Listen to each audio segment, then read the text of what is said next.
Asia cup hero Tilak Varma AP మంత్రి నారా లోకేష్ కు ప్రత్యేక బహుమతి ఇవ్వనున్నారు. పాకిస్తాన్తో జరిగిన ఫైనల్ మ్యాచ్లో తాను ఉపయోగించిన క్యాప్ను లోకేష్కు ప్రేమతో ఇస్తున్నట్లు తిలక్ వర్మ పేర్కొన్నారు. ఈ మేరకు తిలక్ వర్మ సోషల్ మీడియాలో పోస్ట్ కూడా చేశారు.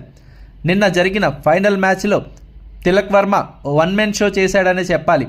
ఆపరేషన్ తిలక్ పేరుతో భారతదేశానికి విజయ తిలకం అద్దారు. స్టార్ బ్యాట్స్మెన్లంతా అవుట్ అయిపోయినప్పటికీ కీలక సమయంలో అటు సంజు శాంసన్తో అలాగే చివర్లో దూబేతో కలిపి అద్భుతమైన ఇన్నింగ్ ఆడి ఒంటి చేత్తో భారత్కు ఆసియా కప్ అందించాడు తిలక్ వర్మ.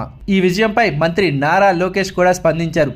అలాగే తిలక్ వర్మ బహుమతికి మంత్రి లోకేష్ మంత్రముగ్ధుడయ్యారు. మంత్రి నారా లోకేష్ తన సోషల్ మీడియా ఖాతాలో తమ్ముడు తిలక్ వర్మ బహుమతి నాకెంతో ప్రత్యేకమైంది.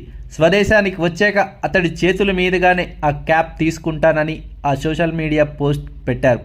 క్యాప్పై తిలక్ వర్మ సంతకం చేస్తున్న వీడియోను ఈ సందర్భంగా లోకేష్ షేర్ చేశారు.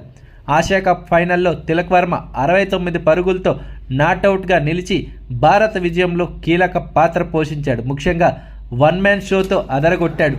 మ్యాచ్ ఓడిపోతుందని అభిమానులు భయపడుతున్న వేళ నేనున్నాను అంటూ ధైర్యం చెప్పి మ్యాచ్ను భారత్కు అందించడమే కాదు ఆసియా కప్ను అందించేలా చేశాడు మన హైదరాబాదీ తిలక్ వర్మ.